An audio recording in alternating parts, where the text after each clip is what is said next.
This is Supernatural Selection on DeviantBehaviorRadio.com, hosted by Kevin the Bastard. Ladies and gentlemen, welcome to the latest episode of Supernatural Selection. I am your host, Kevin the Bastard, and I am so excited this week because we finally are completing my troika, my three-skied sled of co-hosts. One of my newest, bestest friends, Mr. Clark Wayne, the owner and operator of Deviant Behavior Radio, is here with me today. How you doing, Clark? Fine. Thanks, Corbin. So, I hoped you caught on to that. Oh yeah, obviously. No, I'm doing well. How Good. are you today? I'm doing very well. I've got myself a tasty beverage. My tongue isn't hurting anymore, so I don't sound like I lost IQ points like I did in the last episode. What you've been doing with your tongue. So. We're not going to go into it. It's embarrassing. Right. Okay. Anyway, so, this week, like I said last week, we're going to be talking about ghosts and ghost hunting and electronic voice phenomenon and things like that. If you're not familiar with it, I'm not going to tell you to look up ghost hunters because that is bullshit. Yeah, don't do that. Yeah. Now, Clark, you actually were a ghost hunter for, what was it, 4 years? 4.5 years, yeah. It's pretty interesting stuff. That's really, really cool because, I mean, it's, I don't know. There's a lot of hauntings in the South. Mm-hmm. I mean, Vicksburg. we are, yeah, oh God, I grew up in Vicksburg. And Everything's haunted in Vicksburg. Everything is haunted in Vicksburg. It's like New Orleans. Oh God, yeah. I mean, it's right on the river, and something about flowing water and spirits, it seems to attract them. Yep. And I lived in Vicksburg for like the first 10 years of my life, and I had some very bizarre paranormal experiences over there, and we could talk about that later. I lived there for, I think, a year. Oh yeah? Yeah, but I was a baby. Oh yeah, yeah. Like I said, I'm not a big fan of ghost hunting shows, and it's not... Me either. It's not that I have a problem with, like, trying to bring science into the ghost hunting field. I have a problem with, what's the word I'm looking for? Fake ghost hunting? And screaming. It's the whole, there was a noise, but it was the air conditioner kicking on. Yeah. It's like orbs. Yeah, dust, you Dust, mean. yeah. Yeah. And I've had experiences. One of my friend's ex-wives, we took some photos, and she was like, oh my God, you got orbs. They're ghosts. And I'm like... Bugs. It was raining. Yeah. Oh, yeah, raining. What you're seeing is rain. Yep. So rain, bugs, or dust. That's usually what it is. Yeah. Unless it's moving in a weird-ass pattern. Which is the standard rule. If you see... That's a rule in general with the paranormal. Like, if you see lights in the sky, unless it's, like, making L shapes and acting weird, probably an airplane. Probably. So, same general rule with orbs. I'll tell you, those shows, they kind of brought attention to ghost hunting, and more people are doing it, but the flip side of that is it's mostly fake for ratings and stuff, so it kind of hurt ghost hunting. So now when you tell people, oh, I'm a ghost hunter, they're like, oh, yeah, right, whatever. Yeah, and it also just gives you a false impression of what you do as a ghost hunter, I'm sure, because, like, they're always out there with a camera pointing at their face to get reactions, and they're screaming, where are you, ghosts? Come out! Fight me, you punk-ass bitch! Oh, you think you're better than me just because you're fucking dead?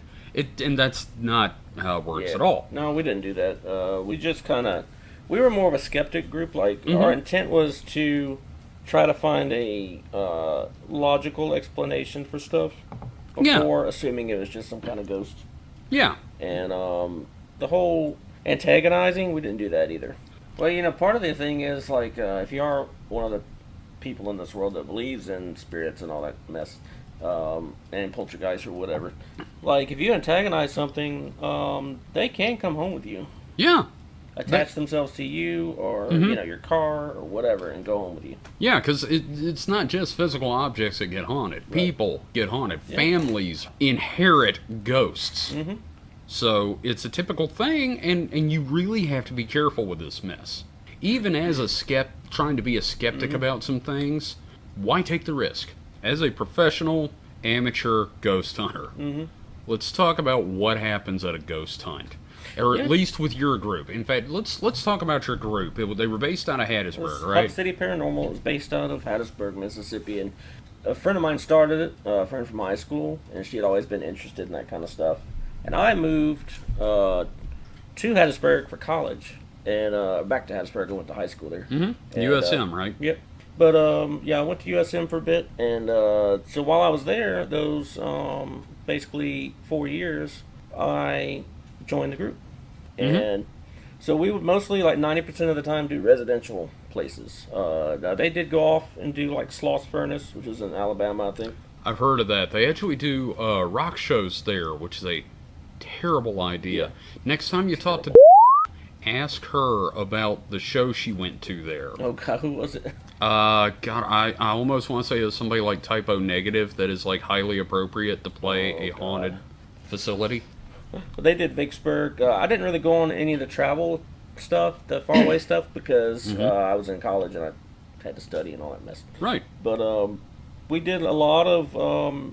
We did the Decent House, which is around Ellisville, and I think it's the oldest or the second oldest house in Mississippi. Okay. Still standing, but it's right there by Ellisville High School, I think. Okay. That's probably not the name of it, but the high school in Ellisville, yeah, it's like right there, and then right across the street is this haunted as fuck house. We were there probably 10 times over the course of 4 years, and a lot of those were overnight investigations. Now let me ask. When you say you were there multiple times over the 4 years, was this like new owners coming in? No. It's owned by an organization, an historical society. I can't remember the name of it. It's not the Daughters or anything. It's something else. But that house was around during the Civil War, and there was a guy that lived there, I guess decent, and he got murdered in the main bedroom. Like you do. Yeah, and if you look under the house, which I never did, but the bloodstains are still underneath of the boards because it's an above ground. Holy shit! Yeah. Yeah, no, I mean that's how they always built it because that's your insulation space. Yeah. So we got a lot of EVP stuff there. The psychic that we used and the claircognizant picked up on some kids that were there, a boy and a girl, and they were like dressed in like the little boy was in like the old school like sailor outfit, back in the... Yeah, the little, for those that don't know this phrase, my dad called it the Little Lord Fauntleroy. Yeah. And if you don't know what that is, it's basically the Cracker Jack kid. Yes. Mm-hmm. That kind of an outfit. Yeah, so sans hat and a little girl had like a little dress on, but they were both maybe like 6 or 7, so I hate to think that maybe they died from some kind of fever or something, but hopefully they weren't murdered or anything. It was probably a fever because, I mean, like, that's the reason why everyone had so many kids back then. It's because it's the law of averages. If you have 12 kids, you're probably going to end up having 3 make it through childhood and then hopefully not get shot in a war. That's like opossums have like 13 babies home. There's a word for them, but yeah. But we did the Decent House, so there was a lot of EVPs. We got so many EVPs from that place. We even stayed one night on the anniversary of the date the guy was murdered. Oh, that must have been fun. Was way more active than usual. I can imagine. But it was pretty neat. But we mostly did residential. Like we did another place in Ellisville. That was where I saw the little girl ghost feet, as I call it. I'm sorry, little girl ghost feet? Yeah, it was. I saw me and another investigator were in a room. Lights were out. We had the infrared camera pointed not in the right place. Obviously, never happens. I really think something affects the human mind on ghost hunts and like paranormal investigations, where no matter where you set up the camera, it's the wrong spot. It's the wrong spot. Either they're making you do it, or they know, and they're gonna know. They're probably like, I ain't getting no camera. I'm not doing. Y'all didn't give me the sign of release. I'm not doing nothing, sir. So I'm sitting on the floor, and he's sitting on the other side on the floor, and we're both kind of looking in the same area. And I just observe. He's sitting there like talking to whatever, and so I'm just like, let me ask, what sort of stuff do you talk to a ghost about? Do you ask it like, are you there? Is there anything you want to tell us? Because we had digital voice recorders to pick up EVPs. Mm-hmm. And how effective would you say that is usually? Pretty effective. It's probably the most effective piece of equipment we had because they couldn't hear it answer right away. You had to go back and listen.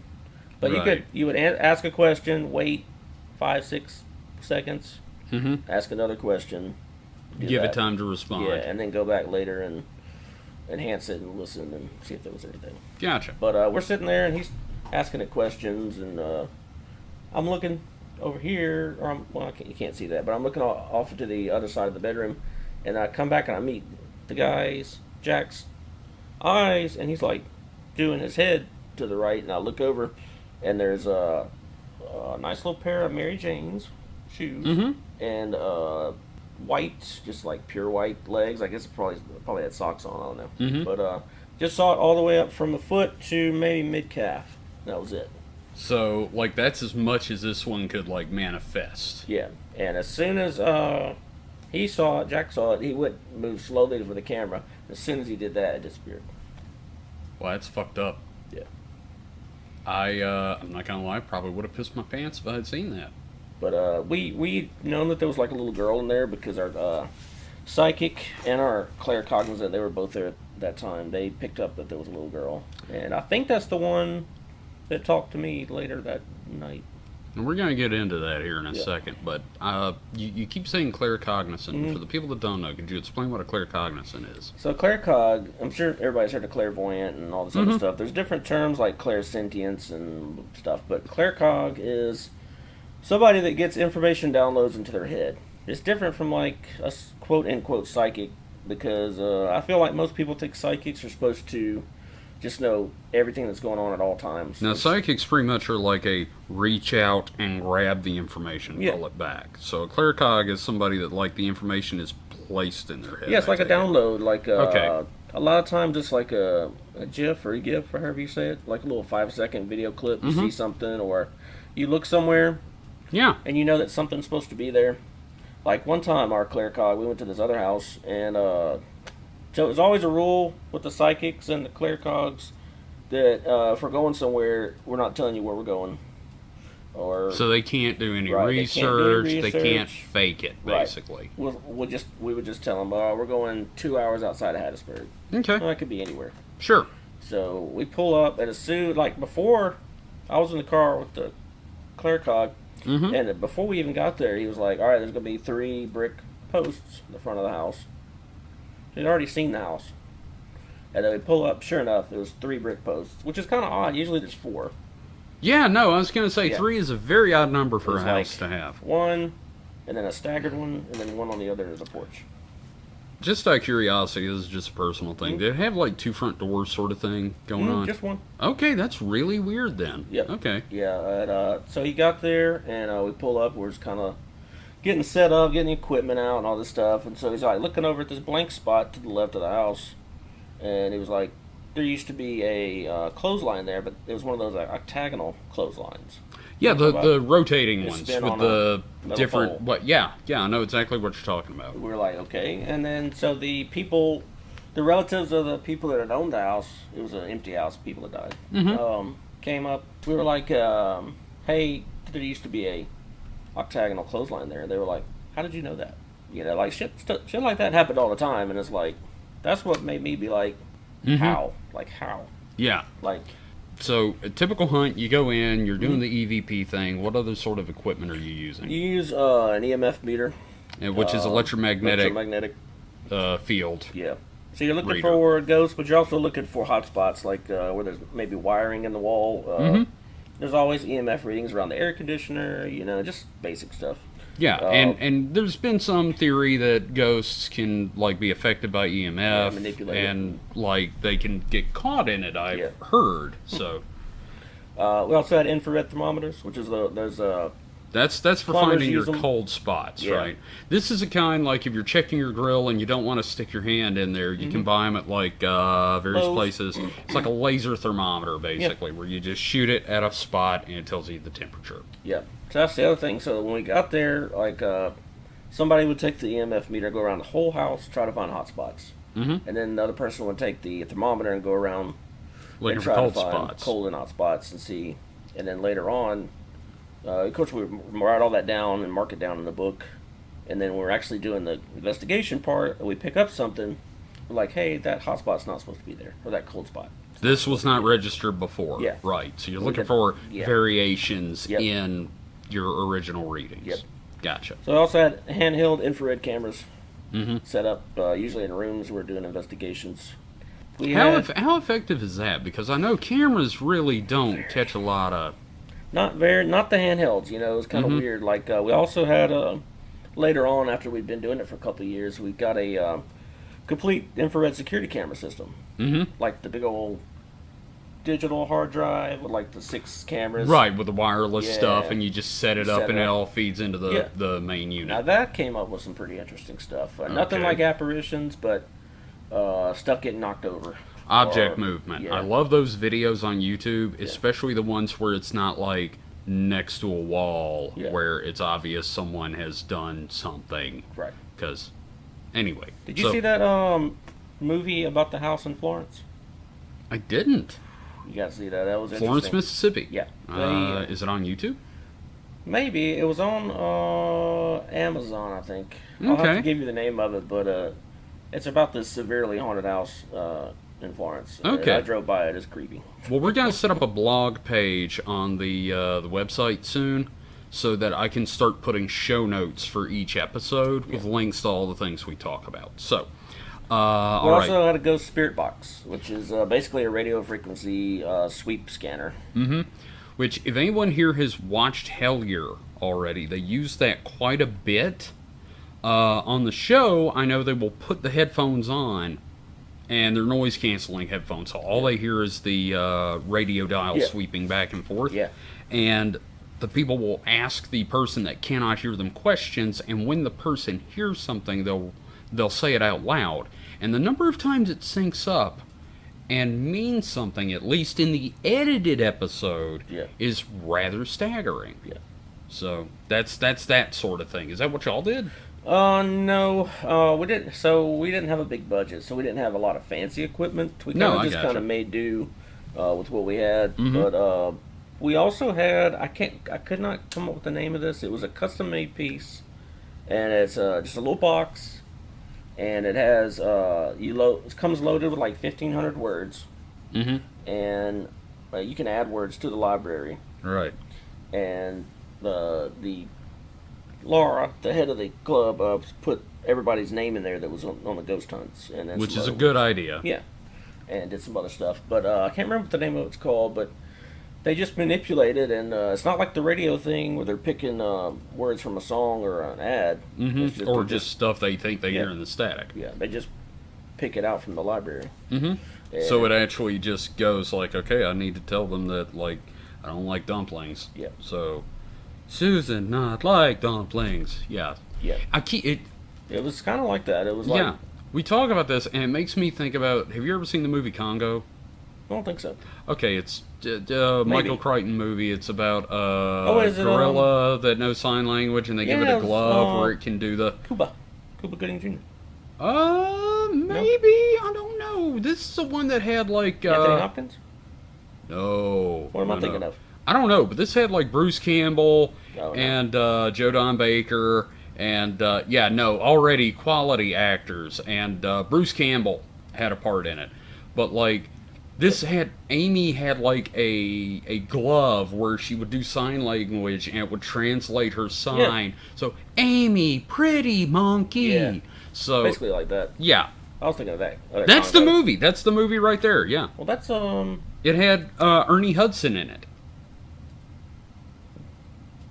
Who am I thinking of then? It's a terrible movie, but it's also a great movie. You know the kind I'm talking about, Yeah. where it's like, this is not going to win an Oscar, but it's a fun movie because it's got a laser frying gorillas.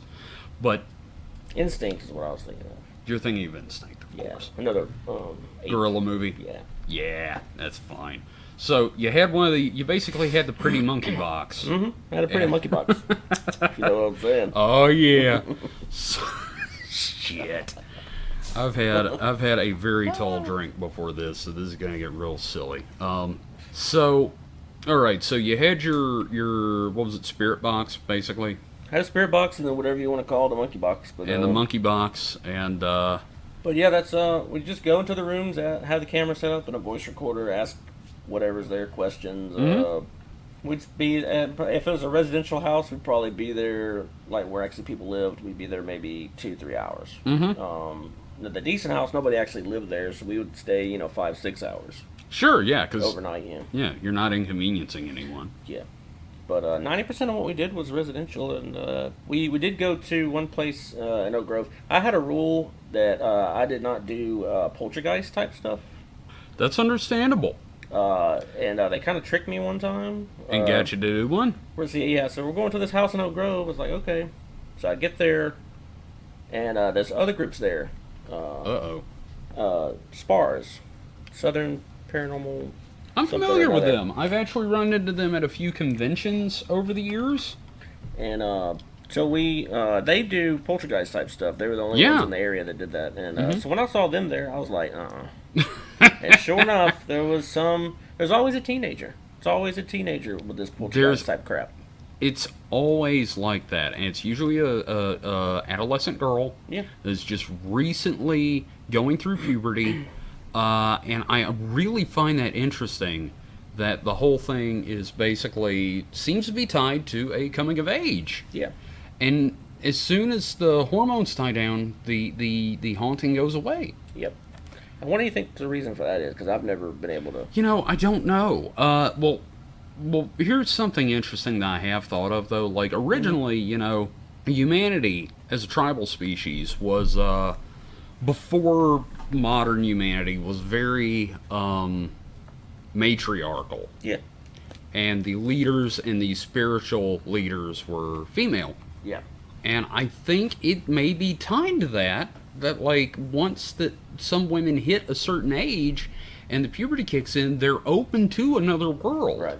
And, like, they have an extra sense. They can see these things. They can sense these things. They can do these things. And modern society is sort of put the kibosh on that. Yeah. Because we switched from a lunar cult run by females to a solar cult run by males sometime in the past. Okay. And I think that this is a holdover from that. Okay. And that's why women... and we don't have guides to teach women that have these experiences. Well, this is how you control your abilities. Yeah. So it goes nuts, and you have stuff happen, and they have these voices come out of them. Because they're like, have you ever read Dune? I watched Constantine. Okay, that's not Dune. I know, but... So what I'm saying is... There was that scene in the beginning with the girl and the...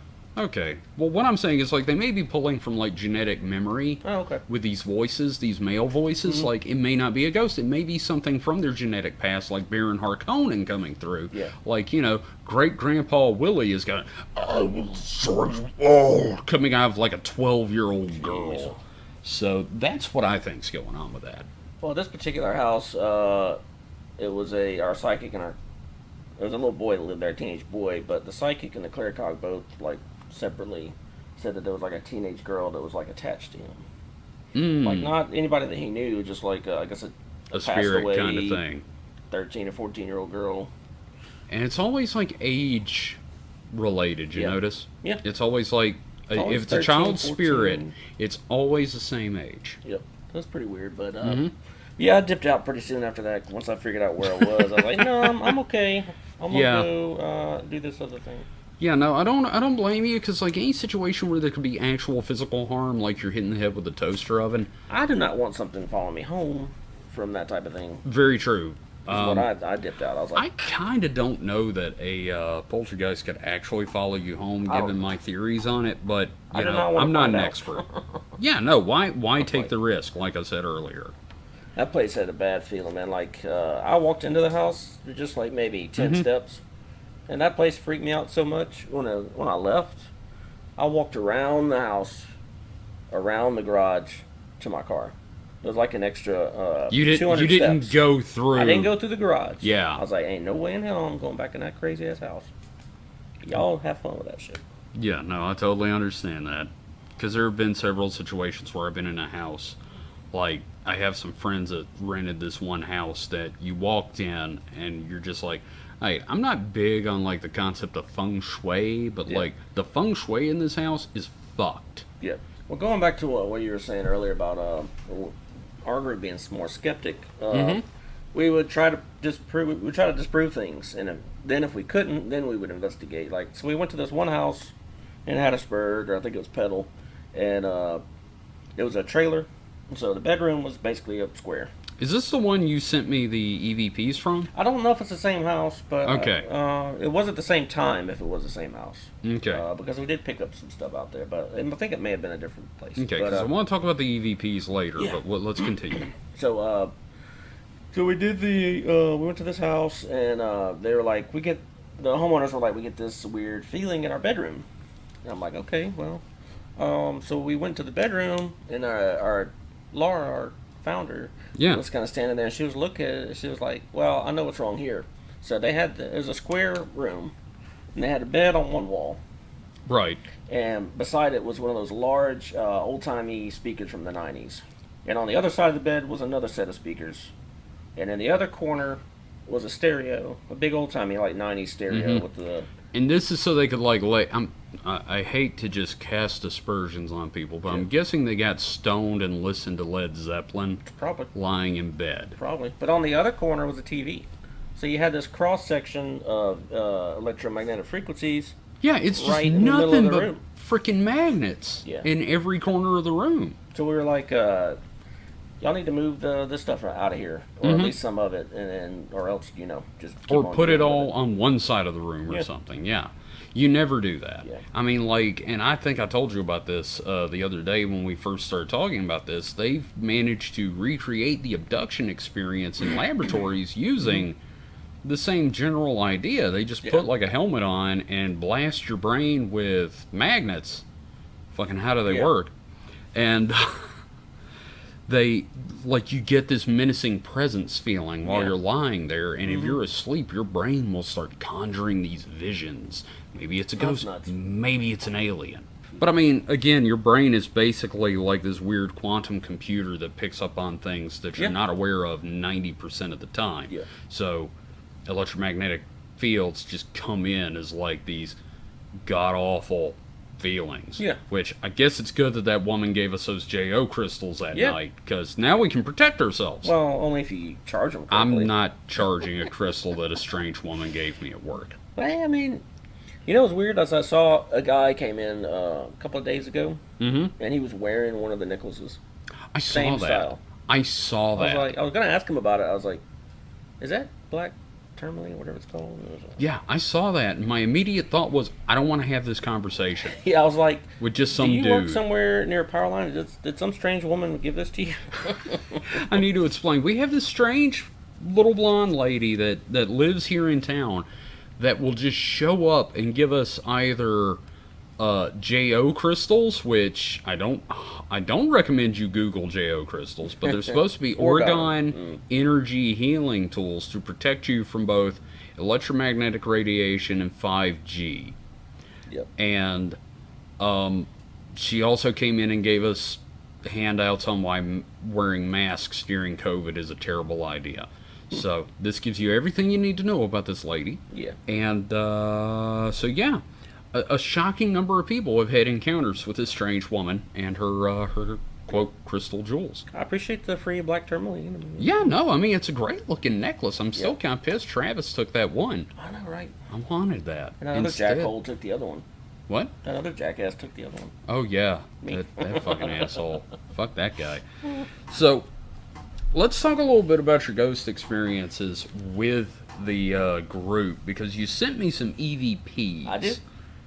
And I listened to them. And the first one, I listened to the very first one, which was a lady talking to Uncle Cassie, and then taking a deep breath, and then a whisper coming in, and then her exhaling and talking to the ghost. Yeah, I wasn't at that one.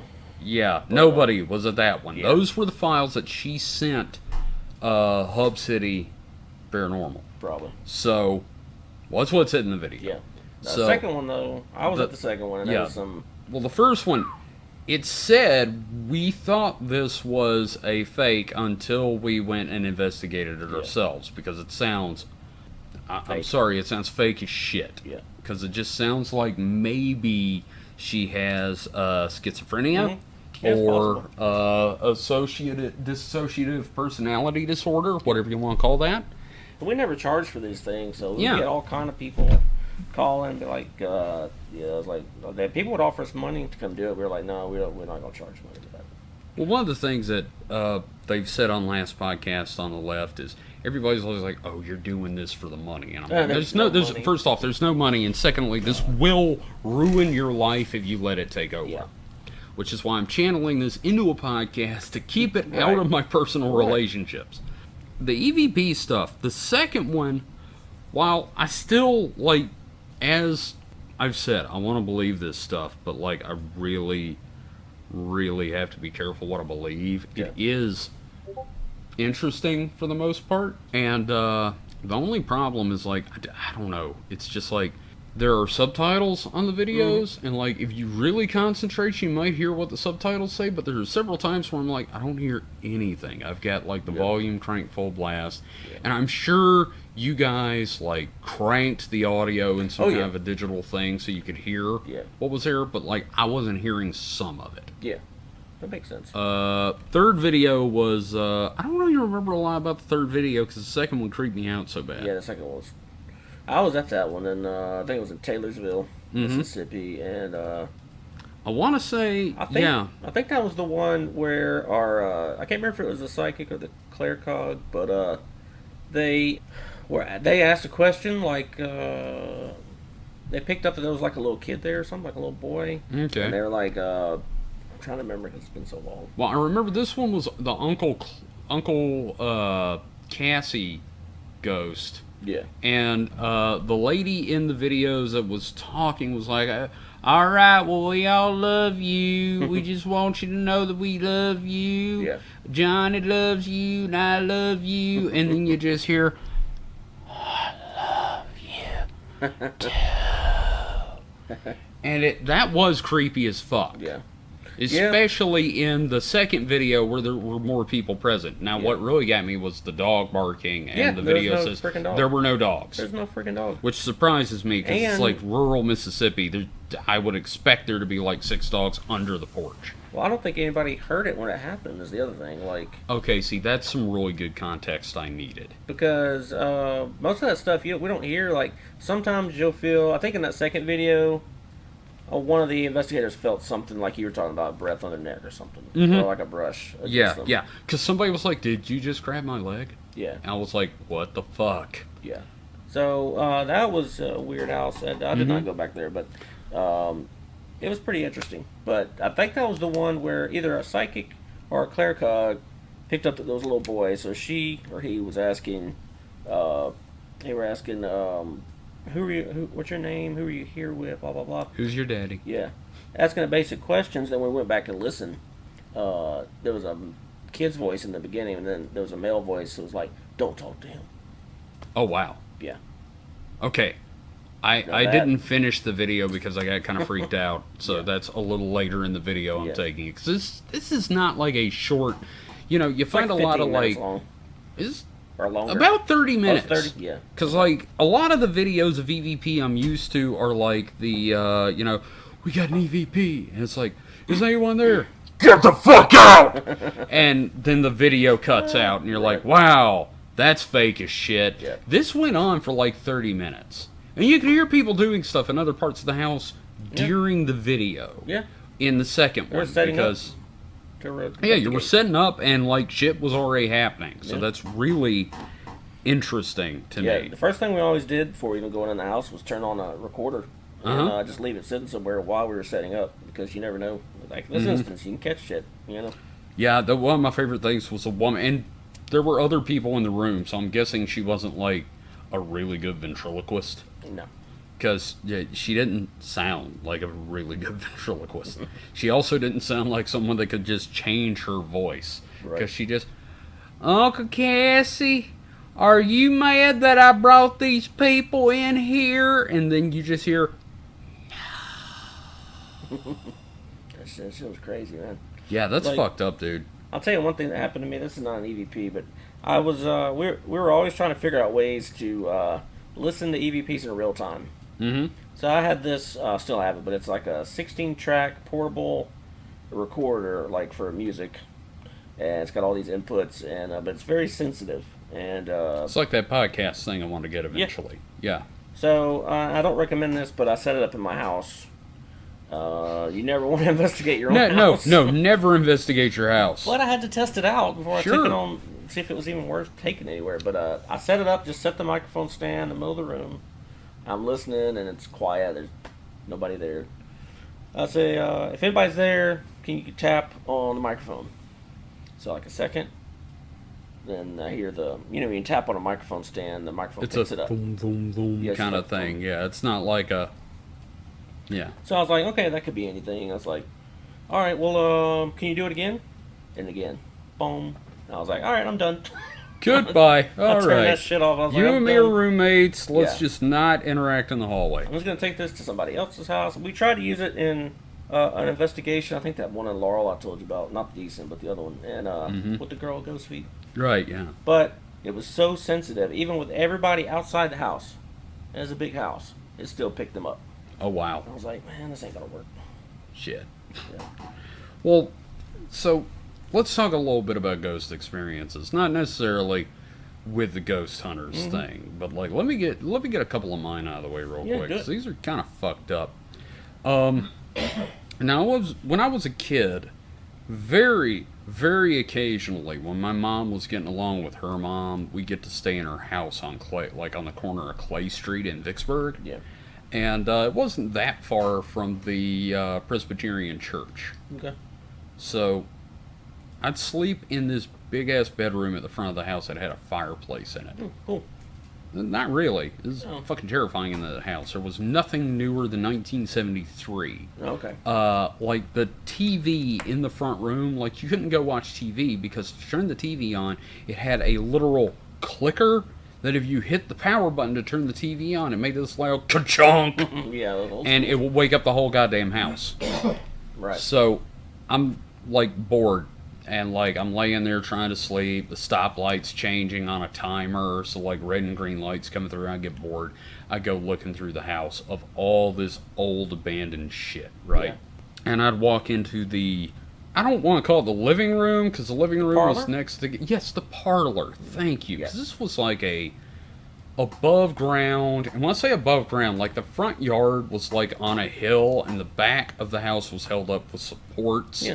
and had like a 12-foot staircase leading down to the backyard. Yeah. So I'd go in the parlor and just look out the window, and across the street was my Aunt Letitia's house. And Aunt Letitia died in like 1963, 64, somewhere in there. It's my mom's aunt, so my great aunt. Yeah.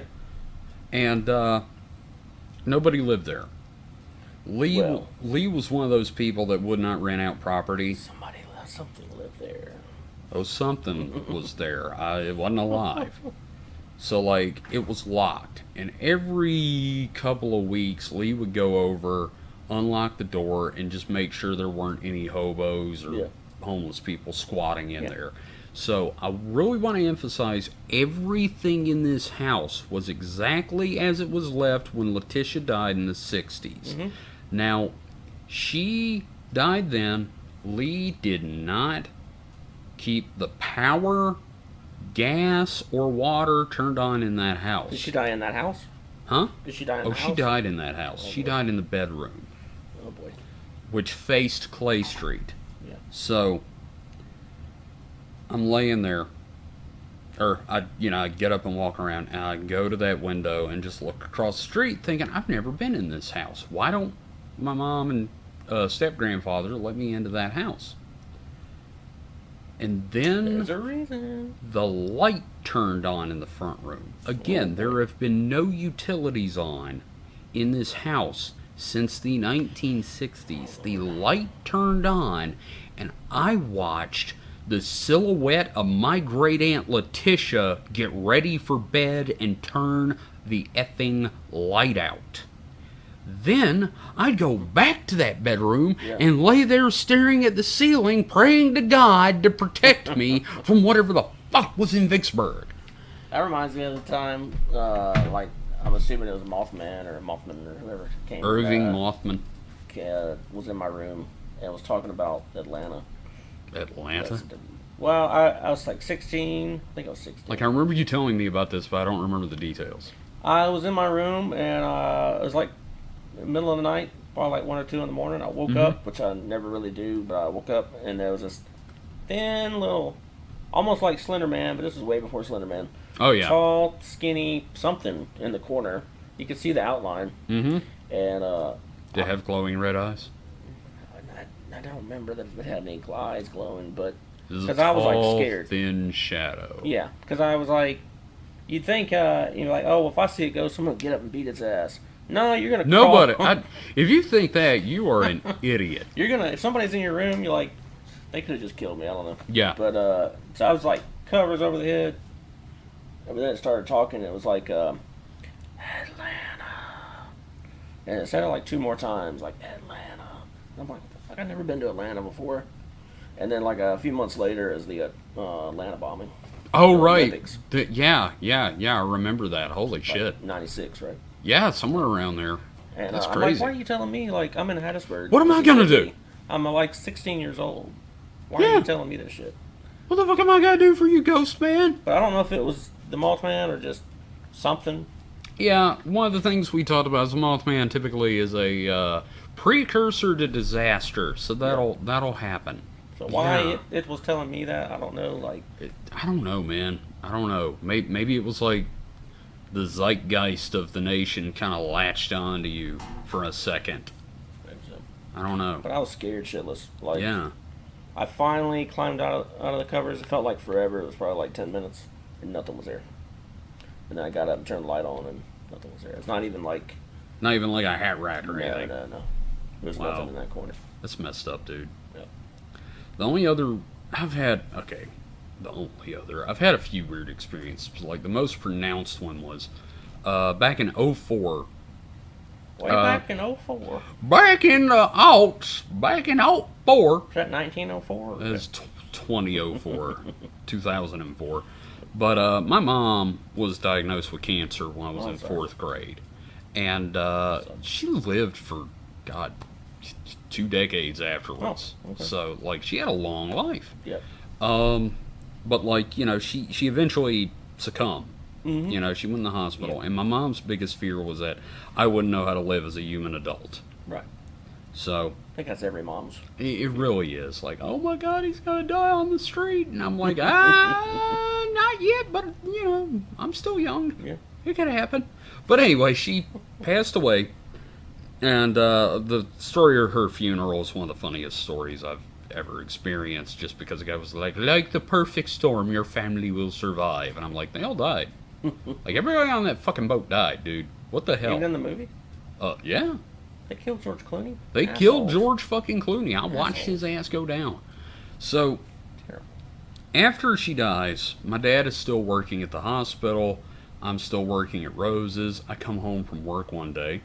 I'm in my room with my CRT monitor using my dial-up internet connection to look at questionable images on the internet. Were you on LimeWire? I was not on LimeWire. I was on Aries. I was actually on a news group. Okay. An alt-binary images news group downloading pictures.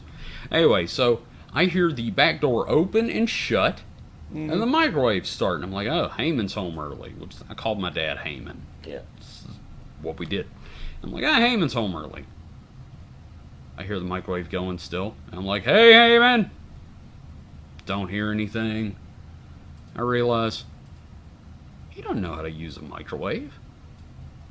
I get up and go in the kitchen, and the door's unlocked, which I locked the door because I lived in South Jackson. Right. You do that. Right. But the microwave is set to like 90 minutes. 90? Holy crap. Yeah. Not anything a normal human being would set it on. Right. And my immediate reaction is, I just say, hey, Mama, I know you're worried, but I got this, okay? You don't have to try to cook for me. I'm okay. Was anything in the microwave? No, Thank it was goodness. empty. Can you imagine if you would have been at home in like 90 minutes of anything in the I microwave know. for 90 minutes? But, like, I tell her, it's okay, I got this handled. I know how to cook now. I can handle this. I know how to make ramen. And then the microwave shut Oh, off. shit. and I almost shit myself. And when my dad came home, I told him, and he just goes, "Oh, she was looking out for you." I'm like, how the fuck are you this calm? Why have you had all these fucking paranormal experiences in your past that you're just like, oh, that's normal? Right. Like, he used to chase fucking ghost orbs through the cemetery when he was like 9. And I'm like, nobody did that. How do you tell somebody that like it's normal? Like, oh, you ever chase them fucking hellhounds? No! You fucking weirdo. The Hounds of Baskerville. Yeah. So, yeah, which leads me to, Yes. let's talk about a personal experience of yours, one that you told me about before the show. Which one? Let's talk about your experience with the afterlife, the source of ghosts. God, my brother is 10 years older than me, and he had a paper route, and it was on a Saturday, I believe, and in the middle of summer, and he had to go collect the money for the paper routes. And I just picture that kid from that John Cusack movie. Give me my $2. Yep.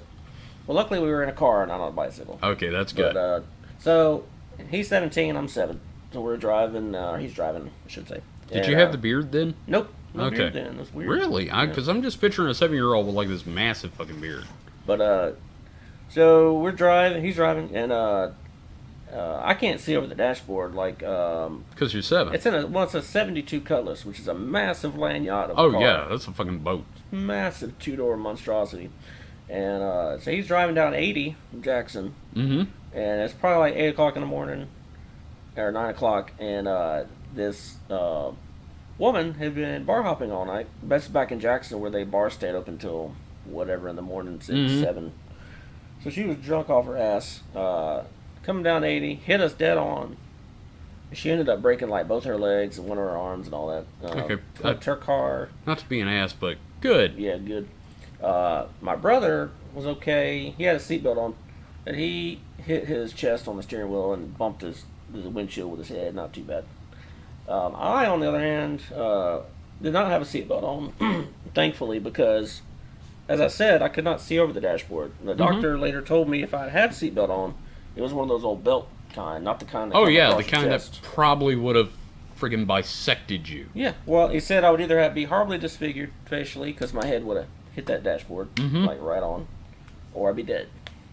So what ended up happening is the hand crank on the window went in my knee.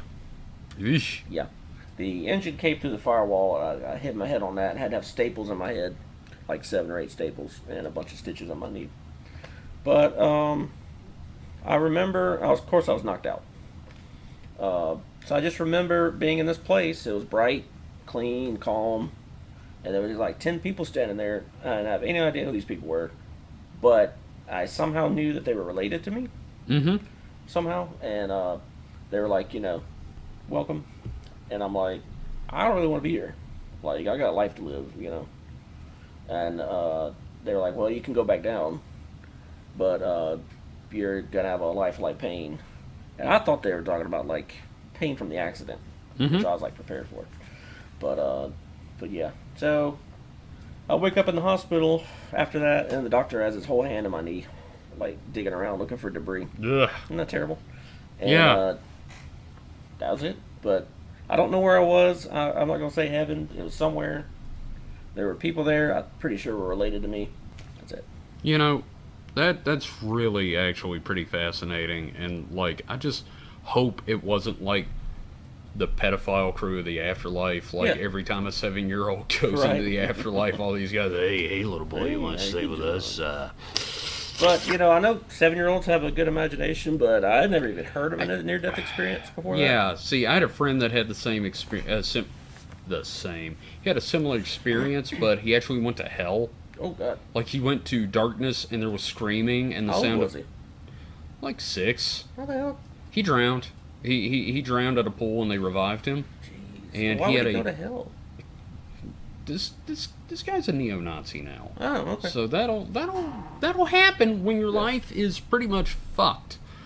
So he went there, and there's gnashing of teeth and screaming, and like it sounds like that hole they drilled in Russia where you can hear the screaming of hell at the bottom of it. Yeah. He described it, and it sounds kind of like that, but with like more teeth gnashing. Jeez. So that's horrifying. Hell yeah, it's horrifying. So Especially I mean, if you don't know, like, so does that mean you're just predetermined to go one place? I think he was predetermined He to was. go one place. I honestly think he went there and it reinforced. Yeah. Because he was like, well, this is where I'm going, and there's no changing it. And just, like, dove in feet first. Well, that kind of dovetails with my theory on ghosts in Which general.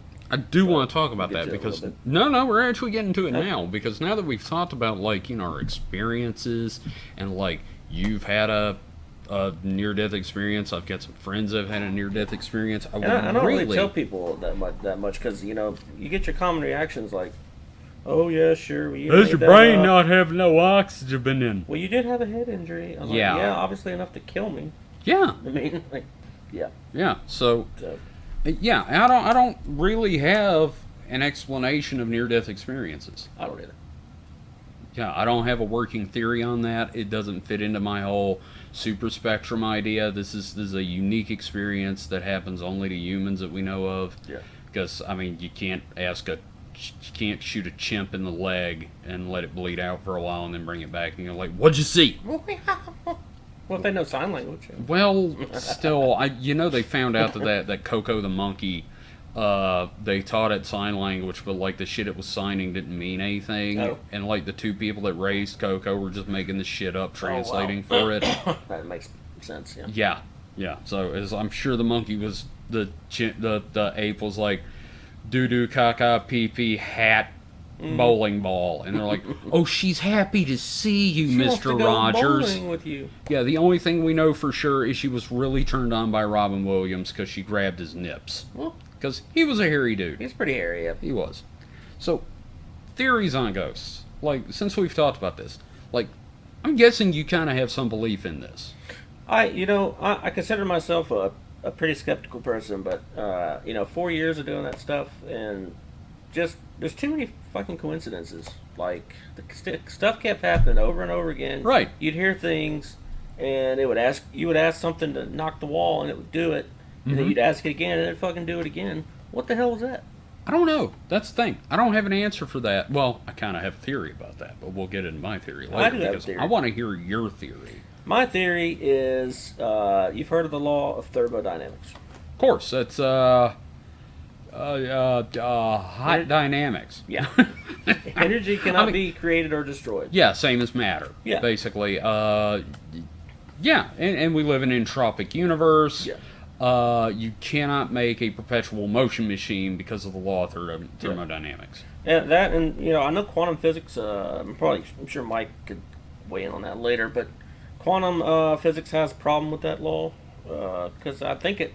Quantum physics the laws of physics break down on a quantum level. So we have quantum physics and normal physics, and the grand unification theory that they've been looking for years is supposed to link those two because otherwise the universe makes no sense. Right. So my main theory is so when we die a traumatic or unexpected death, that our conscious energy, our consciousness either stays behind or a copy of it. A copy of the energy signature stays behind. It's not very scientific, but No. I think it stays. But the rest of the people that die, like I died, had that near-death experience or whatever, and came back. I think if you die, normally you can choose to either come back reincarnated, or you could stay in heaven or wherever you want to stay, Sure. or you could stay here and haunt the fuck out of people. Sure. Is what I think. But there's no scientific basis behind it. It's just, I think, what are we? We're walking sacks of meat and bones, and the only thing that makes us is a little electrical energy and this little meat thing up here. We're basically monkeys with anxiety. Yeah. So I totally get that. If you look at it from an energy standpoint and you look at the law of thermodynamics, it can't be destroyed. Well, then where the fuck does it go when you die? Yeah, exactly. It transfers somewhere. See, this kind of works into my theory a little bit, and this has been something I've thought about for a long time over the last, say, 3 or 4 years. Like, okay, you can't, like, quantify the soul as a physical existence, the spirit, the consciousness, whatever you call it. And every time something happens in our brain, it's technically a quantum event. Yeah. So, what if we're operating on some kind of a bizarre psychic Wi-Fi? Like, the collective of unconscious is the cloud, and we all actually reside in the cloud. Yeah. And we're just processing. Yeah. Like, we're processing input, and it's being computed by us in the cloud. Okay. So, I'm with you so and the collective subconscious being something that, like, invisibly links all of humanity. Mm-hmm. Kind of like those mushrooms. Yeah. The mushrooms are like one big. They thought it was like Yeah. all these separate mushrooms and like But it turns out big it's one underground giant for entity. miles. Yeah, something like that. Or like the Force. Yeah. Legally, it's nothing like the Force. Yeah. But, Don't sue us, George Lucas or Disney. please don't. So, when you die, you're back in the cloud, but, like, maybe you got something to do. Maybe you've got, like, a traumatic experience you haven't dealt with. You haven't been able to process it. Yeah. So, you're reliving it through the perception of other people. Yeah. And since it's a psychic field, it can affect the physical world on some level. Yeah. Makes sense. And hence EVPs and all that fun, like seeing ghost feet. Yeah. Like, if you took a photo, you probably wouldn't see it. But you saw it. Yeah. It's there because you're perceiving the existence of the thing as a shared psychic phenomenon. Yeah, if somebody hadn't been in the room with me and saw the exact same thing at the exact same time, I would have just chalked it up to me going crazy. Yeah. Seeing the ghost feet. But we saw the exact same thing at the exact same time. Yeah, I totally understand because, like, I would have lost my shit completely. I was just and like, totally. And then he kind of like was going to the camera. As soon as he did that, gone. See, Damn. that's it's like there can be no proof. Yeah. Goodbye. So Yeah. I'd planned for us to go over famous haunts, but to be honest, I think what we've covered is way more interesting than famous ghosts. Mm-hmm. Like, we may have to do a special about famous ghosts at some point in the future. Yeah.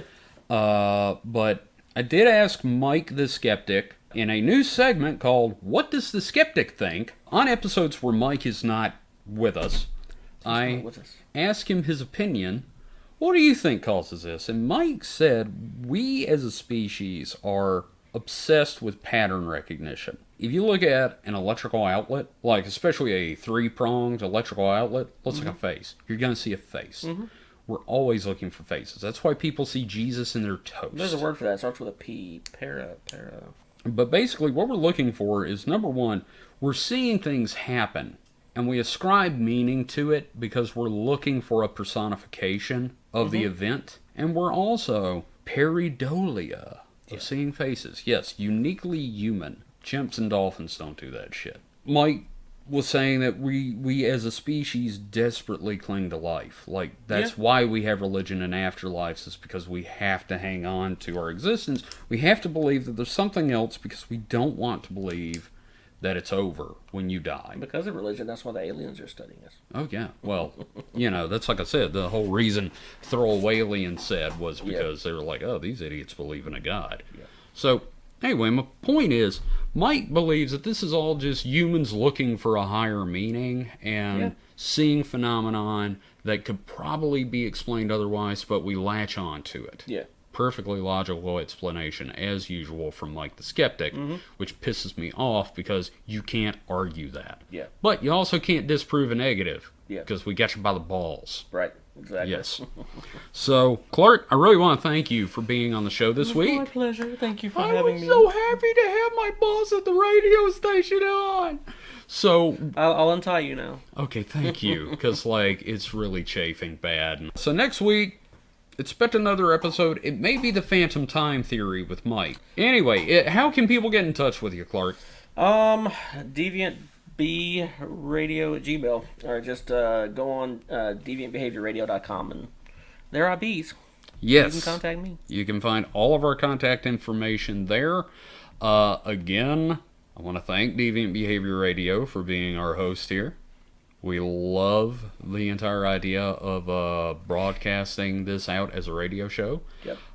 We also have the website, supernaturalselectionpod.com. Yep. With all of our contact information. And t-shirts. And t-shirts. We have some t-shirts. I've got some more designs coming. Should have some time to work on it next week, hopefully. Next week we should have some vibranium on there. Oh, yeah, I'm going to lick the vibranium and gain its power. There you go. So, hit us up. We've got a contact form. If you have show or topic ideas, please let us know. Send us a message. Let us know what you think of the show. Do you hate my voice? If you don't like the show, just keep it to yourself. And yeah. If you enjoy the show, my name is Kevin the Bastard. If you didn't, my name is Penn Gillette, and this is my partner Teller. And we will see you next week. So until then, stay frosty. Supernatural Selection has been a production of DeviantBehaviorRadio.com. You can find it and more shows broadcast weekly at DeviantBehaviorRadio.com. Our theme music is Screensaver by Kevin MacLeod. It is used through Creative Commons license, and more of his music can be found at incompetech.filmmusic.io.